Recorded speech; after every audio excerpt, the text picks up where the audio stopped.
usaha lembaga. Nah, buat usaha lembaga, buat kantin, gitu. Anak tuh Bu, ya, yang iuran diminta 15.000 per bulan gak bayar itu, sehari mereka jajan minimal 5.000 loh, bawa uang, ya. Makanya buat kantin, buat jajan-jajanan. Cuman kadang dilemanya gini, Ustaz, saya yang punya sekolahan, tetangga yang udah buka kantin duluan. Kan gitu. Jadi Anda dari pagi sampai sore habis suara, tetangga omset 500.000 per hari. Kan nanti, ya Allah, apa nggak salah di konsep rezeki kayak gini? Kayak gitu. Jadi silakan buat usaha lembaga. Makanya kami selalu menyarankan lembaga Al-Quran itu harus punya satu orang yang mikirin duit. Biasanya ibu-ibu. Kalau lembaganya ketuanya ibu-ibu pasti cuan terus itu. Contoh, Ibu Siti ya. Apa-apa harus jadi uang gitu. Gitu. Jadi kalau ketua lembaganya itu, ya udah kita seadanya saja. Itu gak maju-maju. Makanya lembaga itu harus nunjuk satu orang. Kok kelihatan orang yang bisa segera jadi uang itu kelihatan dari matanya. Celengak, selimut, gitu. Maka ibu-ibu kalau lihat punya suami yang matanya jelalatan itu artinya senang. Biasanya pintar nyari uang. Walaupun kadang kebablasan ya. Ini harus punya usaha lembaga. Itu kami bahkan ketika kita buat program saat kita buat Ramadan Quran Camp, itu dihitung dulu tuh. Kalau kami kan buat event saja, itu sama bagian keuangan dihitung. Kalau Mabsat, kayaknya kalau kita buat program Ramadan sekarang nggak masuk. Kenapa? Ini nanti pemasukan nggak cukup, nanti kita malah tercapai saja. Gak jadi. Gitu. Kalau mau capek ya udah ngajar aja di lembaga, nggak usah buat program kayak gitu. Gitu. Ini silakan buat usaha lembaga apapun itu. Ya. Sampai-sampai gitu, ini saya pribadi ya.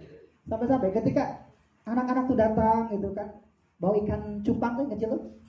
Saya nggak marahin, saya tanya beli di mana? Pasar berapa? 15.000. Ya udah besok, di sini jualan.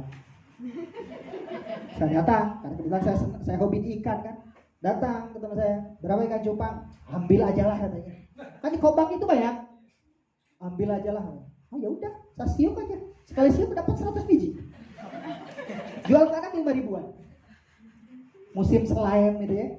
Jadi memang harus kita punya ide bagaimana cara ngambil uang dari anak-anak itu. Kalau tidak bisa dari iuran, dari itu. Emang harus kayak gitu, Bu. Coba iuran, mau ditekan seperti apa? Ya. Jika Anda punya masalah-masalah iuran, oh saya dulu kayak gitu. Sampai-sampai orang tuh Ustaz, belum keluar dari gerbang sekolah itu, sengaja ingin diperlihatkan ke kita si kartu iuran itu sobek. Haji kok bayaran, guru-gurunya gak ikhlas di sini tuh. Satu ustadzah nangis, Ustaz kok gitu? Saya bilang biarkan saja.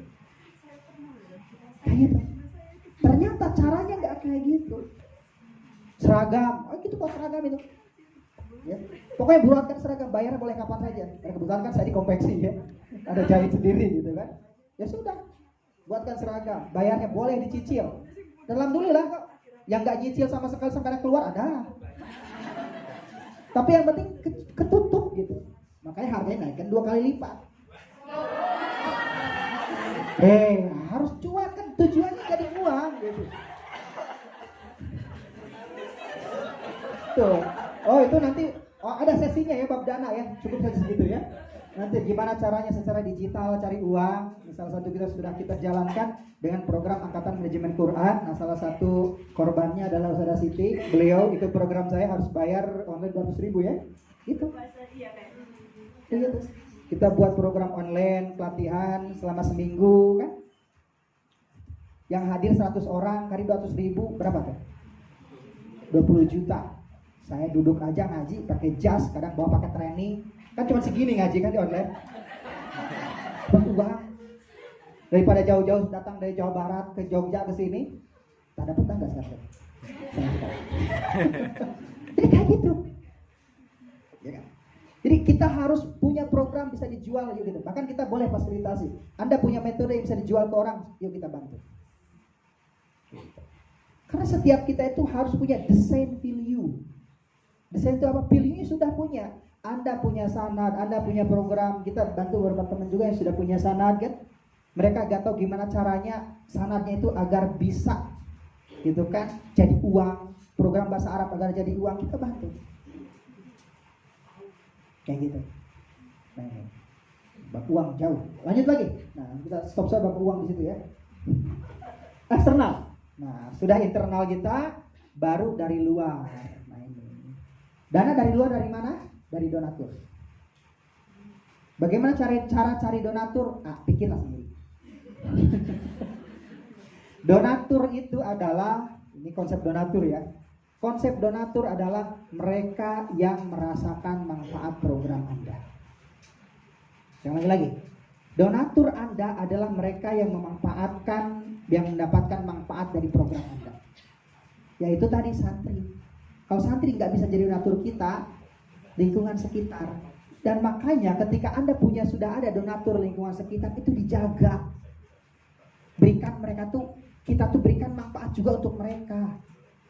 Karena mereka ngasih uang kayak gitu kan hutang loh. Jangan dibilang itu sudah jadi milik lembaga, enggak, itu hutang. Mereka menitipkan harta mereka untuk dikembangkan di jalan Allah. Anda berikan manfaat, gitu kan? Walaupun akan dikatakan, cenah karena si bapak eta masuk ngasih donat, maaf sudah ya. Karena si bapak itu suka ngasih terus dana ke lembaga, anaknya dianak emaskan. Loh, memang harus demikian. Agar mereka tahu, kalau anaknya ingin diprioritaskan harus bayar. Gitu.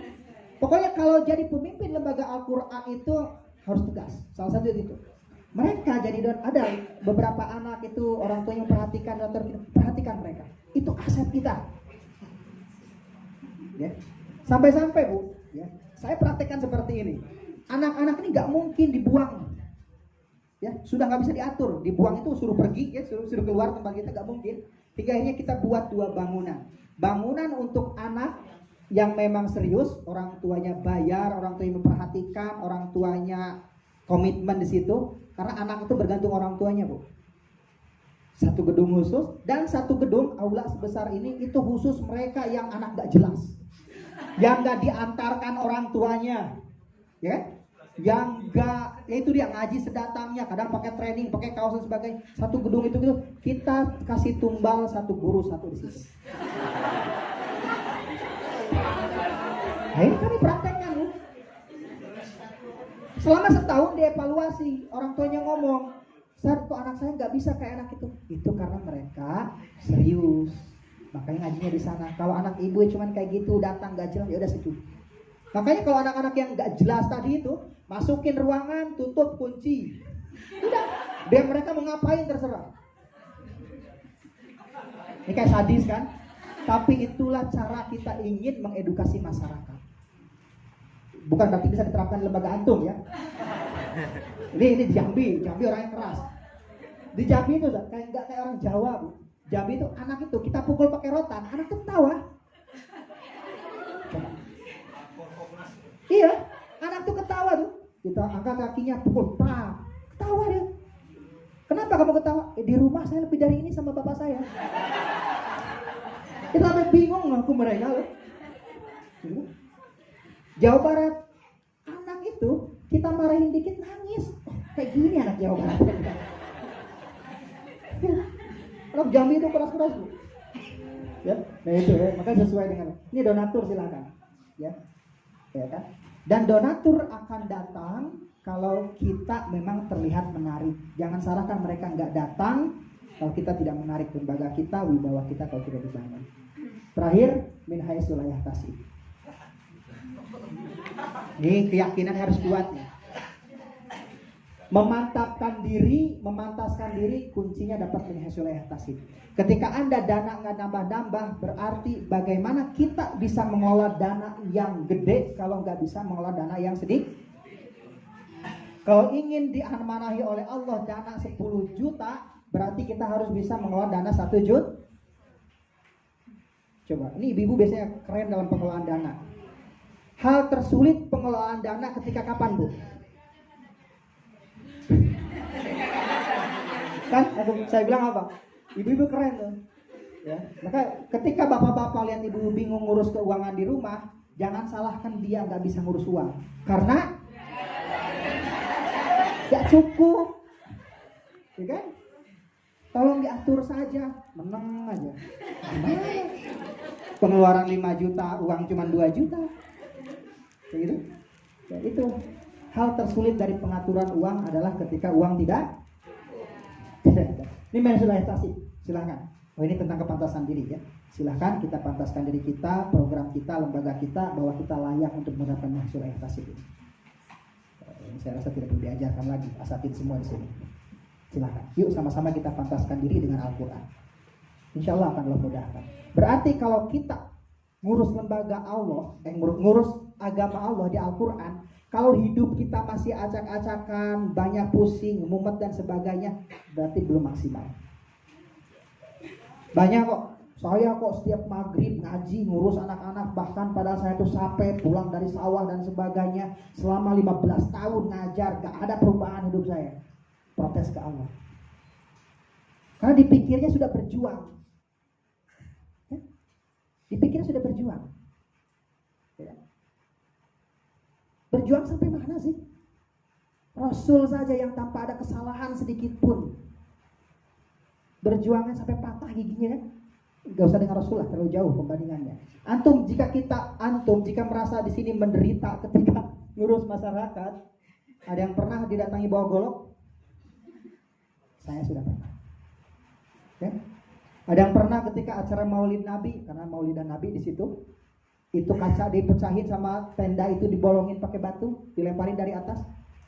Saya pernah. Ada yang pernah orang tua santri datang kemudian